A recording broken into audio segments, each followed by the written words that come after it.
14ই জুলাই শেখ হাসিনা চীন সফর শেষে এসে ফরাসি বিপ্লব থেকে শুরু করে পৃথিবীর অনেক গুরুত্বপূর্ণ বিপ্লব, অনেক অভ্যুত্থান ব্যর্থ হয়েছে অভ্যুত্থানকারীদের মধ্যে বিরোধ, বিভক্তি, দ্বন্দ্ব, সংঘাতের কারণের জন্য।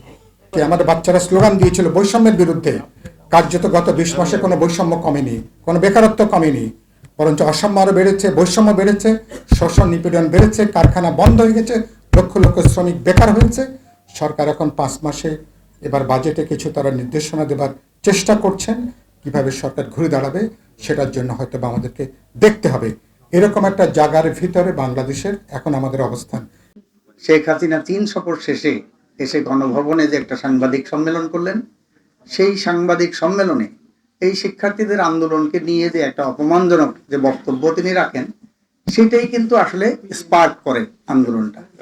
এবং সেই দিনই রাত 12টায় ঢাকা বিশ্ববিদ্যালয়ের রোকেয়া হল, শামসুন্নাহার হল থেকে হাজার হাজার ছাত্রীরা এবং অন্যান্য শিক্ষা প্রতিষ্ঠান থেকে যারা ছাত্ররাও তারা সেইখানে সমবেত হয় এবং রাজু ভাস্কর্য জমায়েত হয়। মঞ্জু এখানে উপস্থাপন করেছেন অর্জন, বিভিন্ন জনে অর্জনের কথা বলেছেন, কিন্তু আমার একটি কথা,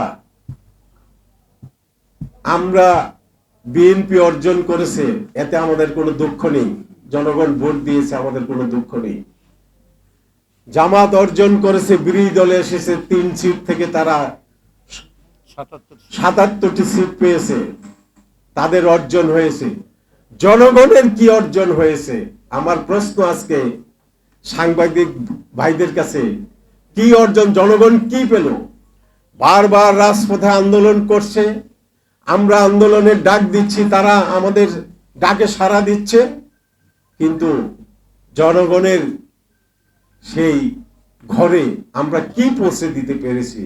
এটা আজকে আমার প্রশ্ন। এই কথাটি বলছিলাম যে 25 তারিখ আমার সহধর্মীয় ছেলেকে, এরপর হারুন, আপনি দেখবেন হারুন, ডিবি হারুন একটি স্টেটমেন্ট না, প্রেস ব্রিফিং করেছে। সেখানে আমার ছেলের নাম জাহাঙ্গীর এবং অন্যান্য শিবির, অন্যান্য নেতাদের নিয়ে যে এরা নাকি সব টিভি স্টেশন, তারপর মেট্রো রেল, আইসিটি ভবন সব ধ্বংস করেছে, মামলা, এই জন্যই তাদেরকে গ্রেপ্তার করে মামলা দিয়েছে।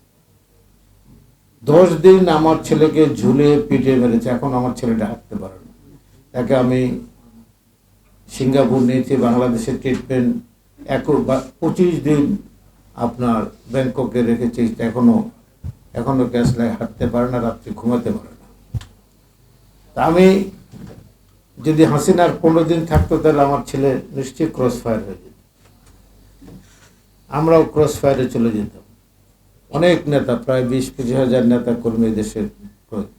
আল্লাহর মেহেরবানি 5ই আগস্ট হাসিনা বিদায় হয়েছেন, ফ্যাসিস্ট বিদায় হয়েছেন।